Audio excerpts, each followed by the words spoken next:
Today, after I made a couple of videos in the morning, I went out to Starbucks. I wanted to go for a walk and sit in the park. But when I got to the park, the whole playground had been ripped up and there was some kind of big machine digging. So I thought, oh man, now I can't sit in the park. So I sat in Starbucks and I was editing my videos, and I was definitely experiencing some body pain that sometimes happens when I get into those other states of consciousness. And I had a bunch of strange perceptions as well. Then I ended up sitting outside and talking to a friend of mine. Same friend that talked me through my last psych ward experience and talked with me almost every day. And it was super helpful. We talked for over an hour and it was really helpful as well. It seems we're both a little bit fearful of going down the path of pathology again. And so we're both very aware of becoming too stressed out to the point where then we might be perceived as needing to be pathologized.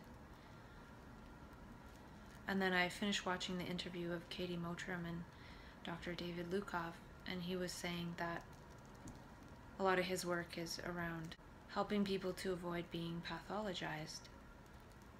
And he was saying how a mystical experience has an overlap with psychotic features, and how if a person ends up in the psych ward, they're going to be moved towards the psychotic features.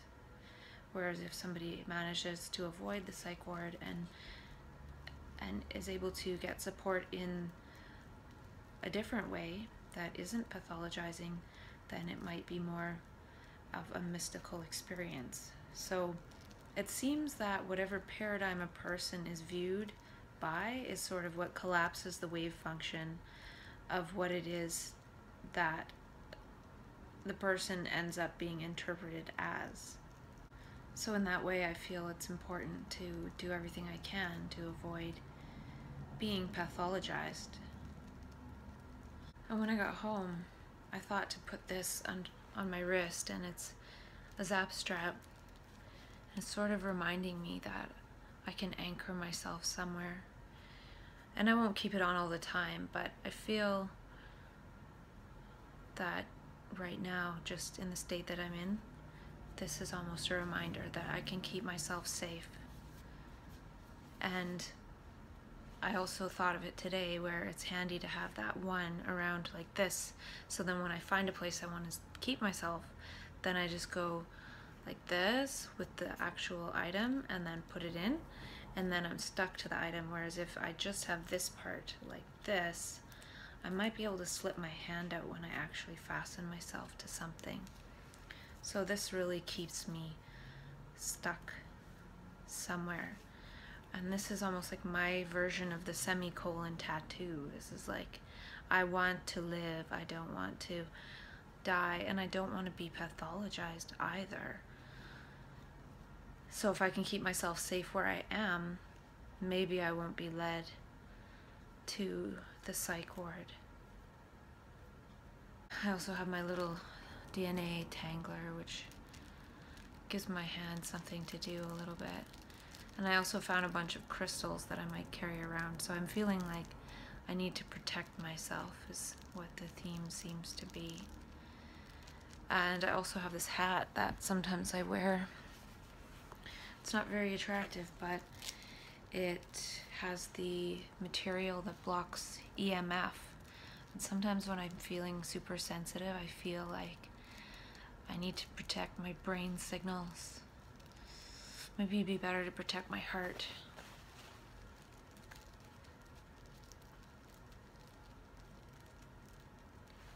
And I remember reading one time that what goes wrong with our car is sort of congruent to our life. And I remember one time that I left my lights on for like 2 hours, and I came back and my car started. And I thought, I can leave my lights on. Like, I can leave my lights on. I can light things up in a way, and my energy's not going to die. And then yesterday my car started, and it started really rough, and it was shaking when it was idling at the lights. And I'm thinking to myself, my car is trembling too, just like my nervous system has started trembling and fearful. My car is trembling too at the same time. So I need to get my brother to look at my car. And I made some more notes when I was editing videos and walking around. And I was thinking about what we've been programmed to make salient, which is fear and the ego, and whatever our dopamine circuits ask for. And I'd really like to make laughter more salient. And to go with that, I found this that I have, and I really could talk to myself this way if I wanted to. But I don't know if I'm going to go there quite yet. I've done some talking to flies and coconuts and things like that, and that could be enough for now. I think part of crisis is to do with breaking off from the relational mind, so a person feels isolated and not able to relate to people. And I feel like having self-dialogue with myself, it's good in that it creates this greater context for myself. But if I don't start making some of it relational with other people, then it also could be isolating in that I'm making this meaning for myself, by myself, with myself, which could actually be a bit isolating. And if a person breaks off from the relational mind and is isolated, it needs to be repaired there through connection and relationship and unconditional love. And we're usually reconnected through the paradigm, through the lens, through the collapsing of the wave function around mental illness, and then we're sort of trapped in that paradigm. I think we need to fast from dopamine, which is what Dr. David Hawkins says when he says we need to surrender the juice. And dopamine is tied into habit, and anything that makes us less habit will actually make us fast from dopamine, because we have to pay attention. When we're fully engaged, when we're paying attention, we don't need dopamine as a reward. Attention is innately rewarding without thinking this is rewarding. And it seems we run more on these molecules of emotion, dopamine and its subsidiaries, because we're not paying attention. And attention is rewarding, and attention is energy, and we need energy to pay attention. And we're wasting the energy by not paying attention and by engaging in these dopamine circuit activities and these other emotions, which I feel like they're created by the energy of the nervous system being electricity getting transformed, that electricity being used to create the molecules of emotion, because we're not paying attention.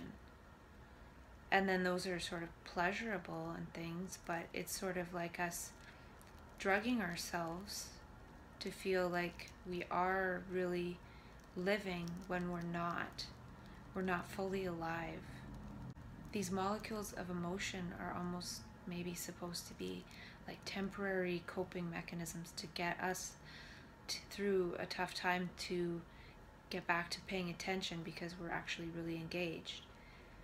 It's almost like saying, it's okay, soon you'll be engaged, but we never end up getting engaged, and we end up living on these molecules of emotion. And these molecules of emotion are the different temporary feelings, and by having these temporary feelings, we're not actually existing in these more permanent states of joy, happiness, and love. And I feel like the energy of the nervous system is transformed into words, and those words have a mirror of molecules of emotion in the physical body. So in the nervous system, in the brain, in a way, on our mind screen, we have words and images, and then we create the complement to that in our body in the molecules of emotion. If we don't have any words and images, we don't have any molecules of emotion in the body. And if we don't have any words and images, we're actually fully paying attention to the moment, which doesn't require any molecules of emotion. The molecules of emotion are actually what happens in the gap, in the mind screen, in the gap between our presence, our awareness of the present moment, and when we move away from the present moment by thinking of something else. And oftentimes we do that because we're not liking the present moment. So these molecules of emotion are actually a way for us to sort of cope with the fact that we're not liking the present moment, and we sort of pacify ourselves until we can get to that place where we like the present moment. But most of the time we don't move towards that.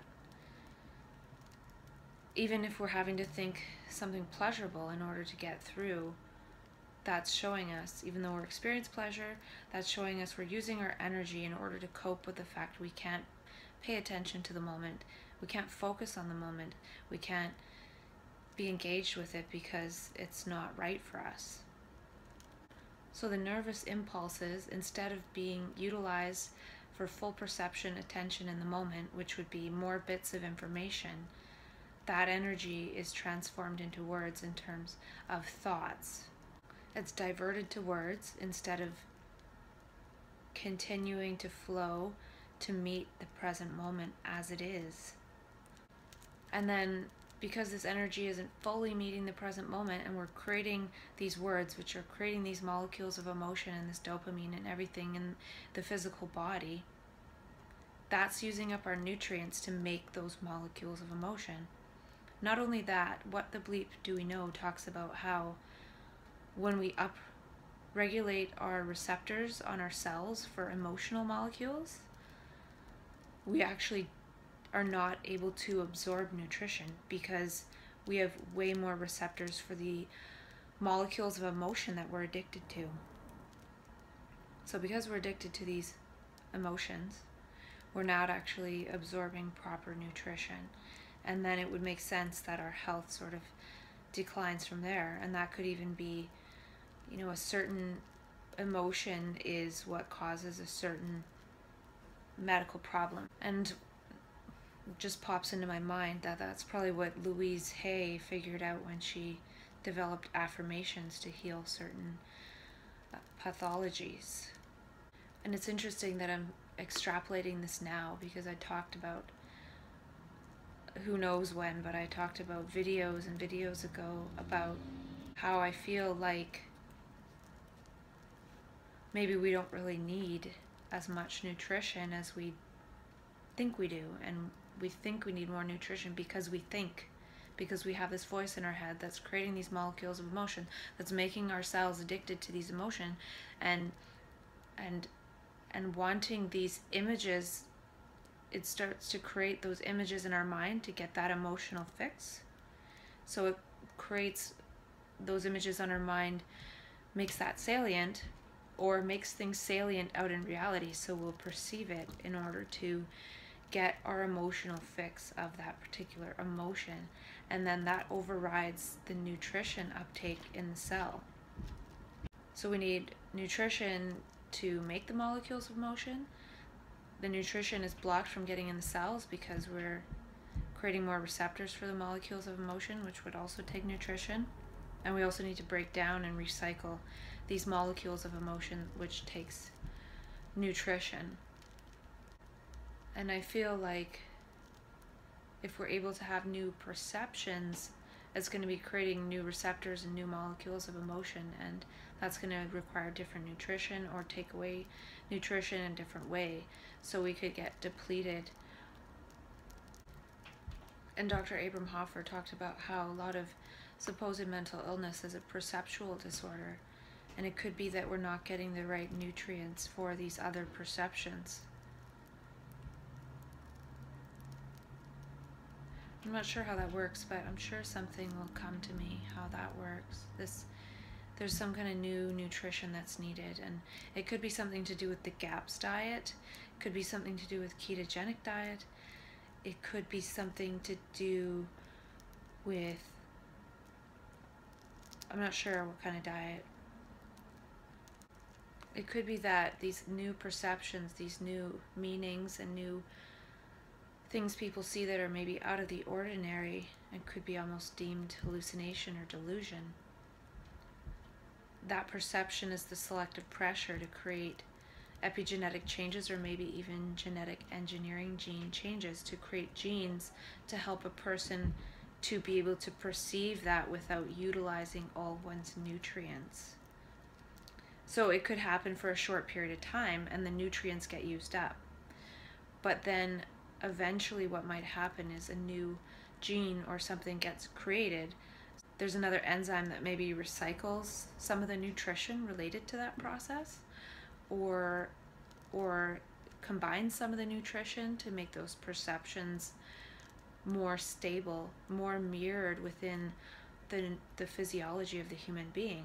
So if something is seen and there's no real complement for it in the body, then it could be seen as scary and something other than something we're meant to perceive. So I think there could be something that we're needing to create. Perceiving differently would produce different biomolecules, it would produce different metabolites, and maybe the liver doesn't have an enzyme for those metabolites, so maybe an enzyme needs to be sort of created through this perception of the need for it to be created. It could also be trying to write over the dopamine circuits, so much of our nutrition could be going towards the dopamine circuit, and all of a sudden that's being withdrawn, and it could be sort of a freak out, like a withdrawal reaction to the dopamine as well. And then we go back to needing that again because all of society is designed that way. So it's designed to perceive these dopamine reflex things as opposed to perceive these otherworldly things. If we could always be having new and mysterious experiences and not get freaked out by them, that would actually be quite rewarding. It would be like the best video game ever. And if we weren't wasting the energy in the molecules of emotion, we would have more energy in our nervous system. That neuroelectricity wouldn't be wasted as neurochemistry. When we're not emoting based on the dopamine gauge, we are engaged. And then our whole body, heart, mind, seeing is the gauge. We're not thinking in terms of good, bad, based on past program thoughts that aren't even our own. We're actually perceiving based on how we're sensing our body is reacting in the moment. And I think that's part of the thing. When we decouple from the ego dopamine programming, all of a sudden our body's so sensitive that we could almost turn and run from something that we find fearful. And that's sort of not really considered a proper behavior in our society. It would be like talk your way out of the situation politely if we had that sense. But it would be felt so strongly, like, get me out of here now. And so one would just kind of run. And everyone's sort of going about their day doing something that's not quite right for them. And so it makes sense that over time, a certain number of people will just sort of run away and feel like, oh my gosh, get me out of this now. And the dopamine ego thought voice is abstracting about reality. When we're abstracting about reality, we're creating molecules of emotion because we're abstracting and comparing it to the false me, relative to the me. Relative to the me, this makes me feel good. Relative to the me, this makes me feel bad. And so we're just always vacillating like that, back and forth. And we are using our whole nervous system for nervous words, for words of fear. When the system is supposed to be powerful, it's about power. It's about our power. Thinking we are this me, this internal structure, this feeling inside, is like thinking our body is our shadow. Our bodily shadow is a phenomena of the sun hitting our body and not going through it, and it produces a shadow. And our inner sensation of our ego is like the light of consciousness hitting our thoughts and creating this inner shadow that we think is an ego. The light of consciousness is always hitting the stream of thoughts, and it's creating this shadow-like structure inside that we take to be real. Perceiving differently creates a different reality. And it's trying to create the genetic changes for one to hold ecstasy.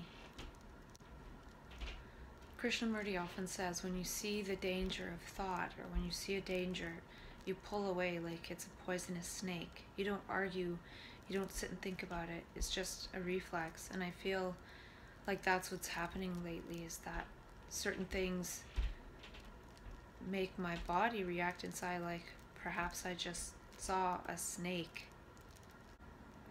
We make ourselves into habits so we can live up in our head, creating dopamine rewards while living mediocre lives.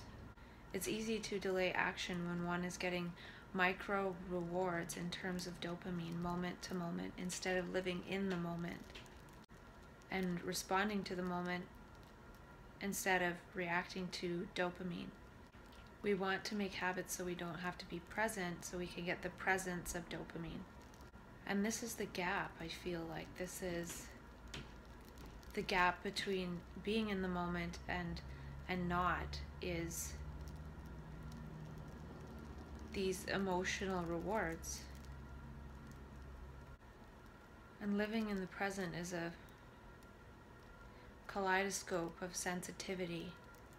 And the chrysalis of map consciousness is trying to break the dopamine prison. And it feels confusing, all these sensations and all this newness, which is really what it is to be alive, not just sensing a few different emotions, the same ones every day. The ego perceptual apparatus is myopic.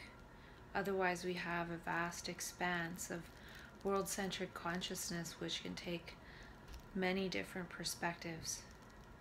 And I was thinking about dissociation, because I have dissociated a number of times, and I'm wondering if I dissociate from the ego, or if I'm just associating or trying to associate with something else, with empathy.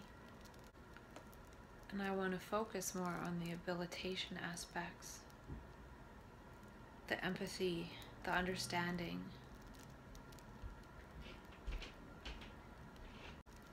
I feel like this transformation is like an inner earthquake, an inner storm. And even when I'm feeling these sensations that aren't super comfortable, I notice that my heart is beating differently. It's beating stronger. It's shaking everything inside.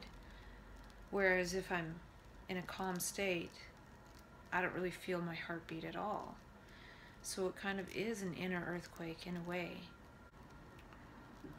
It's almost like a sonar in a way too, because as I get closer to something that I could run into, or that could maybe hurt me in some way, it beats faster and stronger. Just like a sonar, the closer you get to it, it beeps faster because the sound is bouncing back to you quicker. So in that same way, I think the heartbeat like that is a bit of a sonar. It's a sensor for sure. I wrote that our free will, gifted by God, has been hijacked. Do unto others as you would do unto yourself, but you have free will. And that pretty much means what we do unto others, we will do unto ourselves. But we generally don't feel it because of this dopamine emotion, pleasure reflex. So that's blocking our perception of what we're actually doing, and that it's also being done to us. And when we become sensitive, we sense that. And so it makes it a little bit more difficult to navigate, and it takes a while to find a way to be heart-centered, because we sense things that we've done or other people have done and things like that. It's like experiencing karma.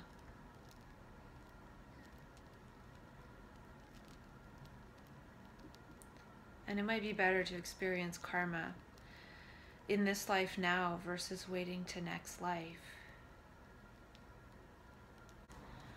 It's kind of painful to feel oneness in this life because we're one with whatever arises, not having all these pleasure and pain responses inside, conceptualizing about what's arising, and completely missing meeting what is actually arising.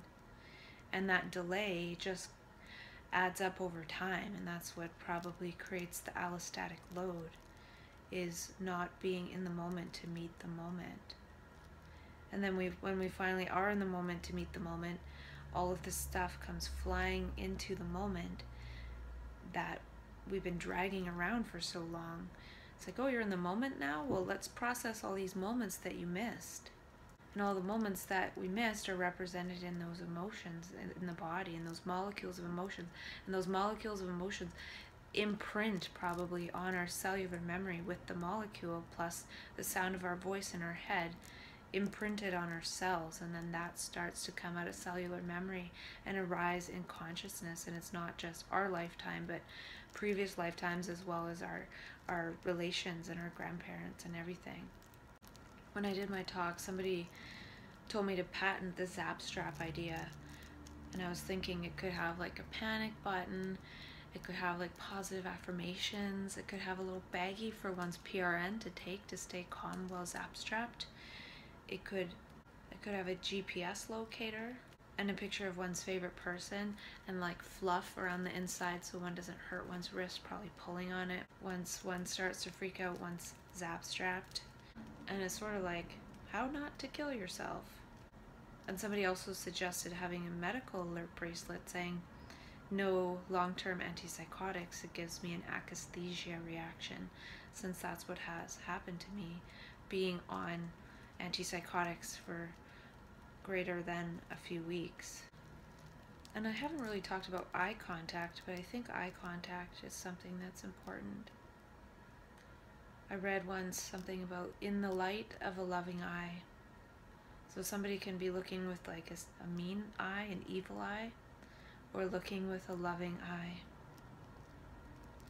And I think I might have talked about how I've seen people change into their most beautiful light body self right in front of my eyes. Like one moment they're just like, no, it's going to take a long time, barely make eye contact, and then all of a sudden they just transform into this like fabulous version of themselves. And even though they're working as a cashier in 7-Eleven, they're just the most flamboyant and beautiful and magnificent, lovely, energetic being.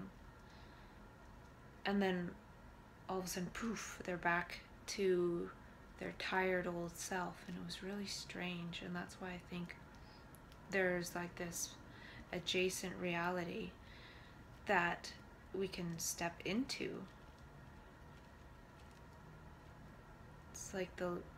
It's like the reality of light and miracles and magic. But none of us believe in magic, so we abide in this material, linear, logical society because that's the prevailing consciousness.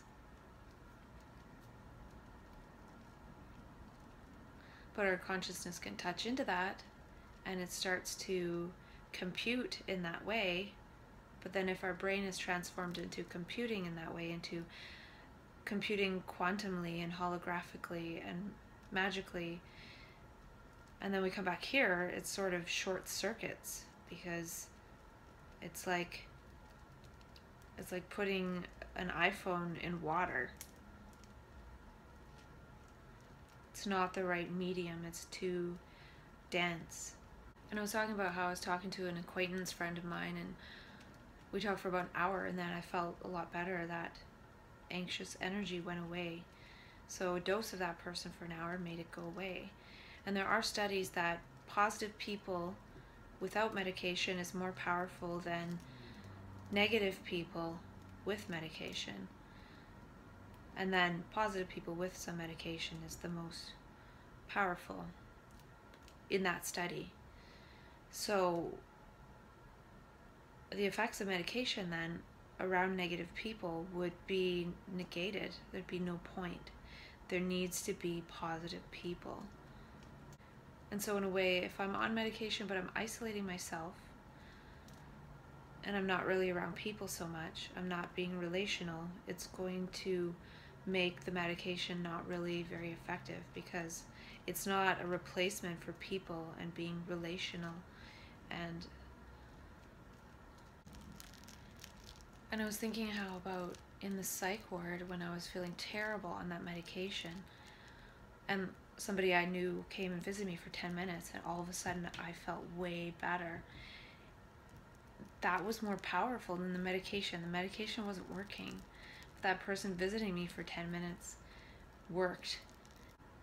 And then I was in the process of being tapered off that medication. It wasn't helping me. And it actually made it so I was able to complete that taper off that medication, because it wasn't helping me at all.